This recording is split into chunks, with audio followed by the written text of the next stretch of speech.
সড়কের একপাশে ছাত্রলীগ, অন্য পাশে কোটা সংস্কার আন্দোলনকারীরা। মাঝের দূরত্ব হবে আনুমানিক ৩০০ মিটার। শহীদ মিনার থেকে এগিয়ে জগন্নাথ হলের সামনে অবস্থান নিয়েছিল কোটা সংস্কার আন্দোলনকারীরা। এদিকে টিএসসিতে অবস্থান ছাত্রলীগের। ক্ষণে ক্ষণে বিরাজ করছিল উত্তেজনা।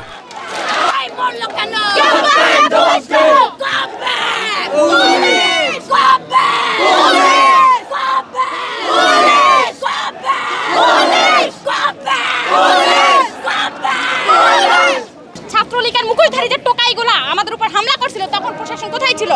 তখন প্রশাসন যা দাঁড়ায় ছিল, আপনারা নিউজ দেখেছেন, অনেক নিউজ ভিডিও আছে, আপনারা দেখবেন যে তারা কিছুই করেন, যা সংশয় যাইভাবে পাশে দাঁড়াই ছিল।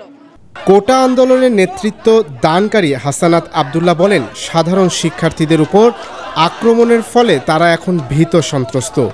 এ সময় তিনি কোটা সংস্কার আন্দোলনকে যৌক্তিক বলে দাবি করেন। আমরা সন্ত্রাস না, কিন্তু গতকাল আমাদেরকে যেভাবে আক্রমণ চালিয়েছে, এই আক্রমণগুলো আর্ম ফোর্সেসের যারা ট্রেনিং প্রাপ্ত, এই ট্রেনিং প্রাপ্ত অস্ত্র সন্ত্রাসী দিয়ে আমাদের সাধারণ শিক্ষার্থীরা যারা টেবিলে লাইব্রেরিতে পড়াশোনা করে তাদের উপরে হচ্ছে আক্রমণ চালিয়েছে, যেটির কারণে সাধারণ শিক্ষার্থীরা ভীত সন্ত্রস্ত।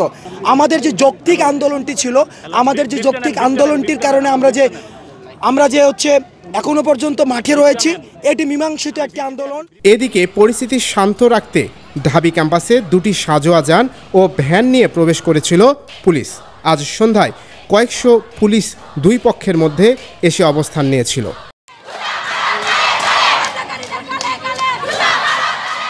পুলিশ জানায়, দুই পক্ষকে শান্ত করে ক্যাম্পাসের পরিস্থিতি স্বাভাবিক করতেই তাদের এই অবস্থান।